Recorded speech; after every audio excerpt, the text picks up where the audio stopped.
Mark Twain might have once said, it's easier to fool people than to convince them they've been fooled. And when it comes to all of the anti-California propaganda that we see online and in traditional media, this is most certainly the case.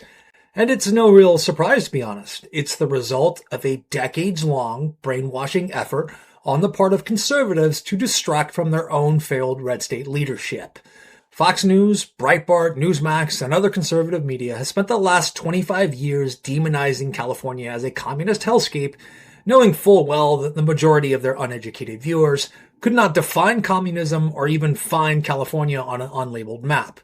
Everything that they know about California is spoon-fed propaganda, and you've lapped it up like hogs at a trough. Well, I've got some devastating news for you California haters. It's mostly a one-sided beef. While the average Californian can't actually find your state on a map, they don't think about you much at all. And this is despite the absolute fact that blue states like California, New York, and New Jersey consistently pay more in federal taxes than they receive from the government. California paid $80 billion more in federal taxes than it received last year. New York paid $89 billion, and New Jersey $70 billion. All of that excess went to support failed red states. The unvarnished truth is that California is a highly competitive capitalist paradise that produces wealth like no other. If you have skills and hustle, move here to make your fortune. This state welcomes outsiders with open arms. If you don't have skills or hustle, stay in the kiddie pool. You're just going to struggle in the deep end. California consistently ranks as the #1 state when it comes to business startups, due to its vast pool of educated labor and access to deep venture capital pockets. Are you watching this video on a device of any kind? You can thank California. The hardware, the software, or most likely both were dreamed up in the Golden State. You think it's just tech? Think again. California is also the top manufacturing state in America with the most manufacturing jobs. It's the state with the most manufacturing startups, with over 22,000 manufacturers employing more than 1.3 million people. You think it's just tech manufacturing? Think again. California is the center of military technology and aerospace innovation. Lockheed Martin, Raytheon, Northrop Grumman, and General Atomics all have research, manufacturing, and development facilities located here in California because this is where the talent is. It's not just tech startups and manufacturing either. By volume, California is the largest agricultural producer in the United States. More importantly, by cash receipts, California is the highest agricultural producer. It has the most diverse agricultural industry in the entire country, with a wide range of crops and livestock. 99% of all varieties of agricultural goods that can be produced in the United States are produced in California.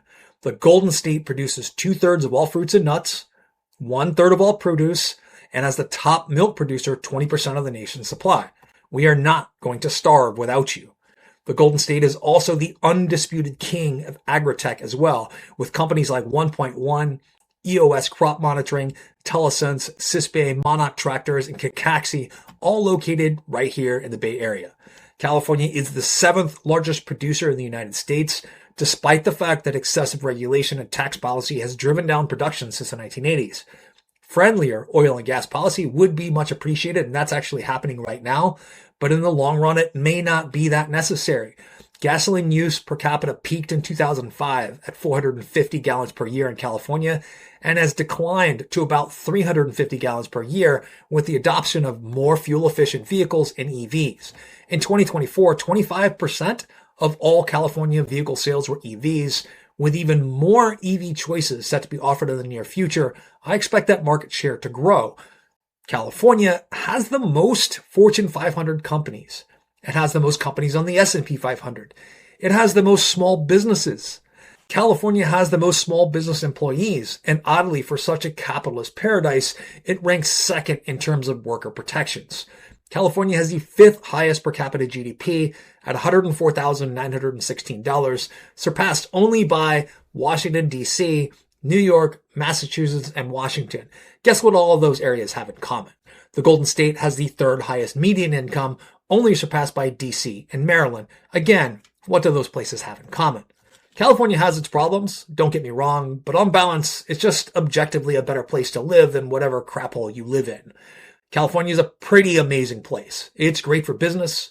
The scenery is amazing. I can go skiing in the morning and make it back to the beach in time to catch some waves. The weather is second to none, and the people and the food are absolutely unbeatable. And this absolutely has to be said. California Mexican food is 100% better than Tex-Mex. I don't need my Mexican food drowned in sauce, and your breakfast tacos are nothing special. Stick to kolaches and stop making Mexican food worse. The access to nature in California is unparalleled, with 52% of land being publicly owned and open to the public. The fishing is top-notch, and believe it or not, the hunting is great too. Just about the only thing I don't like about California are the magazine capacity restrictions on guns and some of the regulations that make our AR-15s look stupid. But then again, if I need more than 10 rounds, I need more friends and not a larger magazine.